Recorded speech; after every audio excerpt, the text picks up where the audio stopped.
Snow blanketed the quiet town, Christmas lights twinkling warmly. Inside a small house, the air was heavy with tension. 14-year-old Liam clutched his worn backpack, his heart pounding.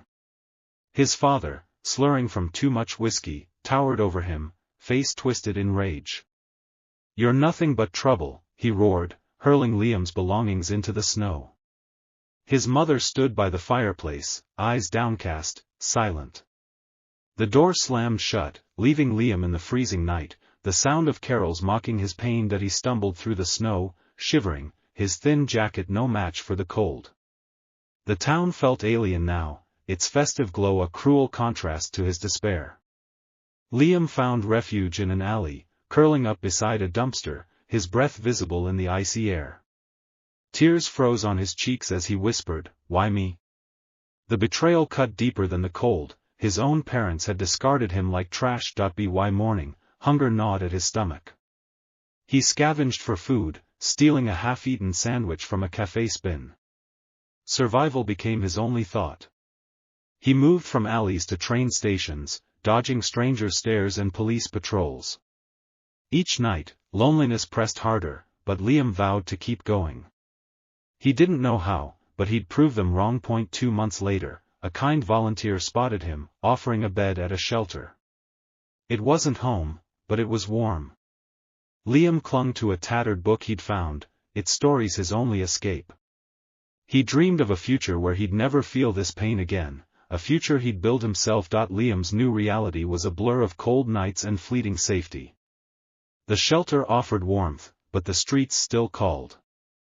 At 14, he learned to navigate a world that didn't want him. He slept in stairwells when the shelter was full, his breath fogging in the dim light. Hunger was a constant companion, forcing him to steal bread from market stalls or dig through trash for scraps.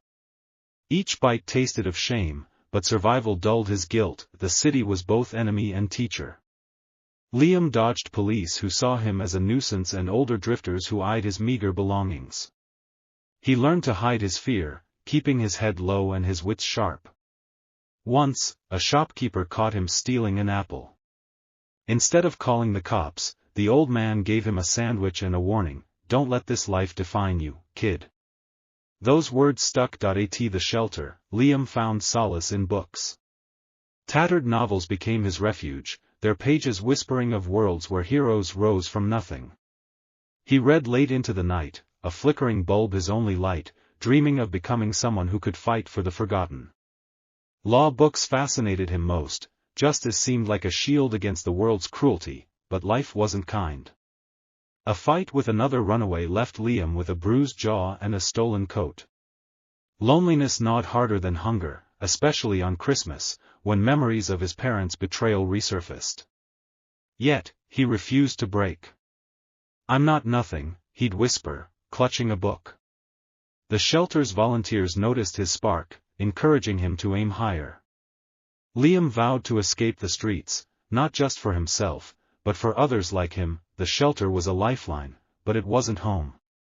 Liam, now 15, shared a cramped room with other runaways, their snores filling the night. The walls were peeling, the food bland, but it was safe. Volunteers, overworked but kind, gave him structure, a schedule of chores and classes. Liam soaked up every lesson, his mind hungry for more than survival. Books remained his anchor. He'd read anything, from dusty classics to legal pamphlets, imagining a future where he'd wield justice. One volunteer, Ms. Clara, saw his potential. A retired teacher with graying hair and sharp eyes, she handed him a worn copy of To Kill a Mockingbird. "This is about fighting for what's right," she said. Liam devoured it, picturing himself as Atticus Finch, defending the helpless. Clara pushed him to enroll in a free youth program offering tutoring. He hesitated. School felt like a luxury, but her belief in him was a spark he couldn't ignore. The program was tough. Liam struggled to catch up, his education spotty from months on the streets. Classmates whispered about his ragged clothes, but he ignored them, scribbling notes late into the night. Math frustrated him, but history and literature lit a fire. He aced a mock trial exercise, arguing passionately for a fictional defendant. His teacher praised his logic, planting a seed. Law school wasn't just a dream, nights were still hard. Memories of Christmas, his father's rage, his mother's silence, haunted him. But Liam channeled pain into purpose. He started helping younger kids at the shelter, reading to them, sharing what little he had. "You're not alone," he'd say, meaning it. Clara's words echoed, "You're building your own path, Liam." He believed her, determined to rise. At 16, Liam stood taller, his frame lean but strong from hauling crates at a warehouse job. The shelter was still his base, but he spent every free moment studying.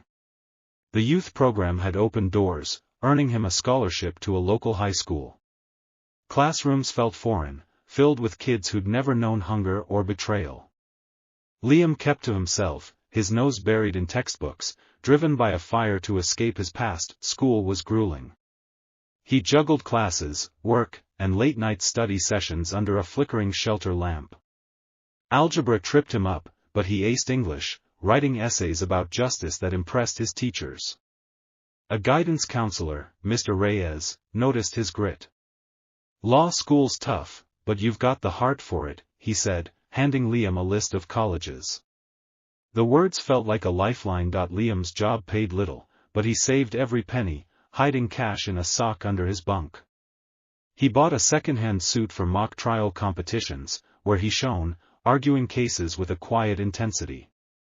Teammates admired his focus, unaware of the Christmas that still haunted him, his parents' rejection a wound that never fully healed. Weekends, he volunteered at the shelter, mentoring kids like he'd been. One boy, Tim, reminded Liam of himself, scared but stubborn. "You'll make it," Liam told him, sharing his dog-eared books. Helping others gave him purpose, easing the loneliness that crept in at night. He dreamed of a law degree, not for wealth, but to protect kids like Tim from a world that discarded them. By graduation, Liam had a plan: college, then law school. His past was a scar, but it fueled him. "I'm not their son anymore," he thought. "I'm my own man." Liam was 18 when he stepped onto the college campus, a full scholarship his ticket out of the shelter. The sprawling lawns and bustling lecture halls felt like another world. Carrying a battered backpack in his dreams, he enrolled in pre-law, determined to become a lawyer who fought for the voiceless. But college wasn't easy. Classmates came from stable homes, their confidence a reminder of Liam's fractured past. He felt like an outsider, but he pushed forward. Classes were intense. Legal theory fascinated him, but dense textbooks and late-night assignments tested his resolve. To pay for books and meals, Liam worked as a janitor, mopping floors after lectures. Exhaustion was constant, yet he thrived in debate clubs, his arguments sharp and passionate. Professors noticed his talent, one calling him a natural advocate. Those words kept him going when doubt crept in. Memories of Christmas lingered, his father's drunken rage, his mother's silence. They fueled late-night study sessions, each A-grade a defiance of his past. But loneliness lingered too. While others partied, Liam studied in the library, his only companions the books that had saved him years ago. He wrote letters to Tim, the shelter kid, encouraging him to dream big. Helping others grounded him. A mentor, Professor Patel, saw Liam's potential and pushed him to apply for internships. Landing one at a legal aid clinic was a turning point. There, Liam met clients like him, kids caught in broken systems. He researched cases, his empathy shaping his work. "You're giving them hope," Patel said. Liam nodded, realizing his pain had purpose. By his junior year, Liam was no longer just surviving, he was building a future. His past was a shadow, but his resolve was unbreakable. He wasn't running from it anymore, he was rewriting it. At 21, Liam was a senior, his name known on campus for his fierce advocacy. The legal aid clinic had become his second home, where he pored over case files for kids trapped in foster care or facing eviction. Each victory, reuniting a teen with a guardian, securing a scholarship for another, felt like healing his own wounds. His professors praised his tenacity, but Liam knew his drive came from that snowy Christmas when his world collapsed. Law school applications loomed. Liam worked tirelessly, crafting essays about his journey from homelessness to hope. His grades were stellar, but the LSAT was a beast. He studied in the library until dawn, fueled by coffee and determination. When he scored high, Professor Patel clapped him on the back. "You're unstoppable," she said. Liam smiled, but the weight of his past lingered. He landed a spot at a top law school, a partial scholarship easing the burden. To cover the rest, he took out loans and worked weekends at a diner. The grind was familiar, late nights, little sleep, but now it had purpose. In class, Liam's questions cut deep, shaped by real-world pain. Peers admired his perspective, unaware of the scars behind it. Outside school, Liam volunteered at a youth shelter, mentoring teens like Tim, who was now in high school. "You showed me I could dream," Tim wrote in a letter. Those words hit hard, reminding Liam why he fought. He wasn't just chasing a degree, he was building a legacy for kids like them. Nights still brought flashes of his parents' betrayal, his father's slurred curses, his mother's silence. But Liam had outgrown their shadow. He was no longer the boy in the snow. He was a man carving his own path, one case, one dream, at a time. Liam was 25 when he graduated law school, his diploma a testament to years of grit. Clad in a borrowed suit, he stood among cheering classmates, but his thoughts drifted to the snowy Christmas that had set him on this path. The pain of his parents' betrayal lingered, but it no longer defined him. He'd passed the bar exam on his first try, a feat that stunned even Professor Patel. "You're ready to change lives," she said. His first job was at a small legal aid firm, defending kids caught in broken systems. The office was cramped, the pay modest, but Liam thrived. He took on cases others avoided: runaways, foster teens, victims of neglect. Each client was a mirror of his younger self, and he fought for them with a fire born of his own survival. A judge once remarked, "You argue like their lives depend on it." They did. Liam's reputation grew. He won a case for a 16-year-old facing eviction, securing her a stable home. Another victory kept a boy out of juvenile detention. Colleagues called him relentless, clients called him a lifeline. He saved every thank you note, taping them to his desk as reminders of why he'd endured. Outside work, Liam mentored at the shelter, where Tim was now applying to college. "You're my hero," Tim said, hugging him. Liam's eyes stung. He'd never had a family, but this felt close. Nights were quieter now, though memories of his parents' cruelty still surfaced. He'd learned to let them pass, focusing on the future. By 28, Liam dreamed of his own firm, one dedicated to kids like him. He wasn't rich, but he was free, free from the past, free to build a legacy. The boy in the snow was gone, a lawyer had taken his place. At 28, Liam took a leap. He opened his own law firm, a small office in the city's heart, funded by savings and a loan. The sign read, "Hope Legal Services," a nod to the kids he served. The space was bare, second-hand desks, flickering lights, but it was his. Liam hired 2 young lawyers, both passionate about defending the vulnerable. "We're here to give kids a voice," he told them. They nodded, inspired by his vision. His clients were orphans, runaways, and teens rejected by their families. Liam worked pro bono when funds ran dry, staying late to research cases. One victory reunited a foster girl with her siblings, another secured funding for a homeless teen's education. Each win built his reputation, but Liam cared more about impact than fame. "No kid should feel worthless," he'd say, remembering his own pain. The firm grew slowly, gaining local support. A newspaper ran a story on Liam's work, calling him the lawyer who fights for the forgotten. Clients poured in, and so did donations. Liam used every cent to expand services, offering free legal workshops for shelters. Tim, now in college, volunteered, beaming with pride. "You're changing everything," he said. Liam shrugged, but his heart swelled. Nights brought reflection. The Christmas betrayal, his father's rage, his mother's silence, still echoed, but it no longer stung. Liam had built a family, not of blood, but of purpose. His team, his clients, his mentor, they were his anchor.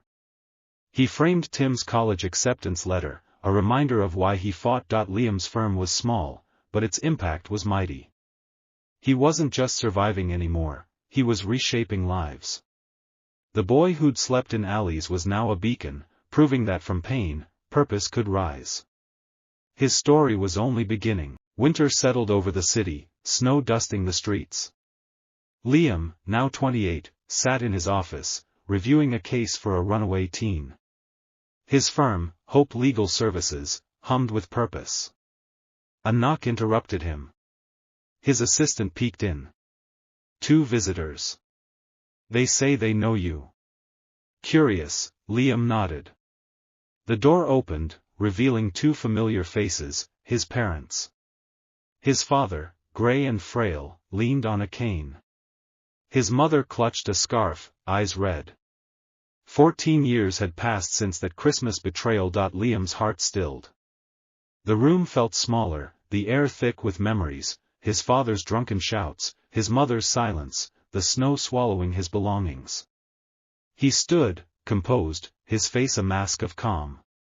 "Why are you here?" he asked, voice steady. His father's hands trembled. "Liam, we're sorry. We were wrong. Please, let us make it right." His mother nodded, tears spilling.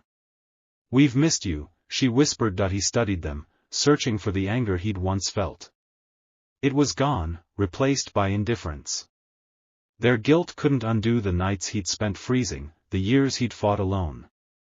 "You don't get to miss me," he said evenly. "You chose to throw me out. I was 14. His father flinched, but Liam continued. "I built this life without you. I don't need you now."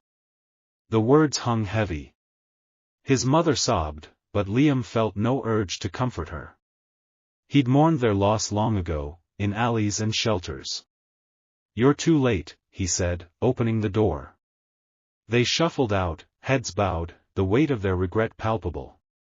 Liam closed the door, his hands steady. Outside, snow fell, but he felt no cold. He'd freed himself from their shadow, his heart anchored by the family he'd chosen. Liam returned to his desk, the echo of his parents' visit fading. Snow fell outside, but his office glowed with purpose. At 28, he'd turned pain into power, building Hope Legal Services into a haven for kids like him. The confrontation hadn't shaken him, it had solidified his truth. Family wasn't blood, it was the people who stood by you, who saw your worth when others didn't. Liam had found his team gathered for a meeting, their laughter filling the room. They were his allies, sharing his mission to protect the forgotten. Later, Tim called from college, excited about a law class. "You inspired me," he said. Liam smiled, picturing the scared kid he'd mentored. At the shelter, new faces looked to him for hope, their trust a weight he carried proudly. These were his people, his reason to fight. The Christmas that broke him 14 years ago no longer haunted him. He'd rewritten his story, not with vengeance, but with purpose. His firm grew, saving more lives, teens reunited with siblings, orphans given homes. A thank you letter from a client read, "You made me believe in myself." Liam pinned it to his wall, a reminder of his impact. As night fell, Liam locked the office, stepping into the snowy street. The city sparkled, Christmas lights bright. He felt no bitterness, only gratitude.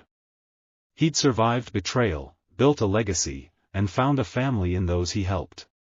You don't need their love to shine, he thought, walking home. Dear friends, what an incredible journey. If this story moved you, hit that like button and subscribe for more tales of triumph.